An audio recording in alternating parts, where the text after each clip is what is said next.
If you have a student that is identified as a special education student, the school will follow the Individuals with Disabilities Educational Act, otherwise known as IDEA.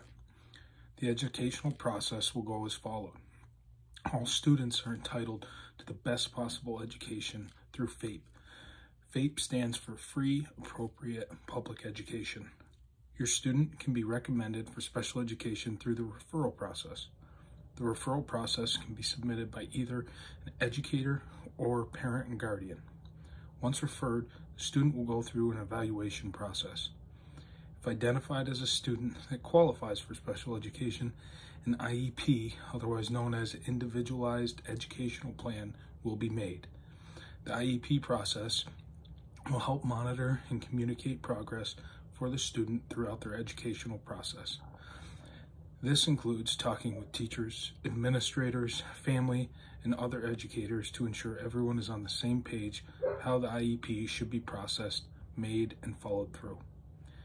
A student that qualifies for special education will be monitored throughout their educational process.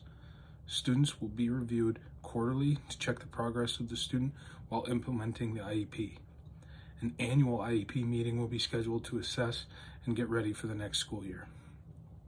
The IEP process goes as followed: a referral, then consent from the family, the evaluation, an IEP meeting, implementation of the IEP, and review.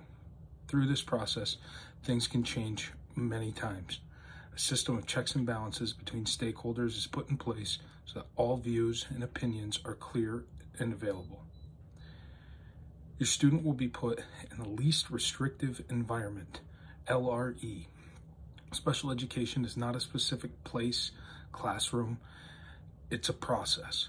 LRE means students with disabilities will be placed in the best possible environment in their school days.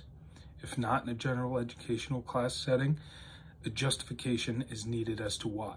Students will be given the best possible environment to succeed. Other help can include related services. During the special education process, students may qualify for related services, things such as assistive technology, occupational therapy, hearing education services, physical therapy, speech therapy, and many more. These services are available in schools outside the normal curriculum to assist with students who have extra needs. An example would be a student with hearing impairment could use hearing aids as well as attend hearing services once a week to help improve or regulate their hearing in the classroom. Other procedures are put in place, such as a prior written notice. The state requires a prior written notice to be sent for the following: to initiate change in identification, evaluation, educational placement of special education student. Other safeguards are procedural safeguards. A notice must be given to a parent or guardian of a student with a disability at least one time per year, as well for initial referral, at request of a parent or guardian, suspension or removal that results in a change of placement, and receipt of a parent's first state complaint in a school year. All of these are there to help you and your student in the educational process.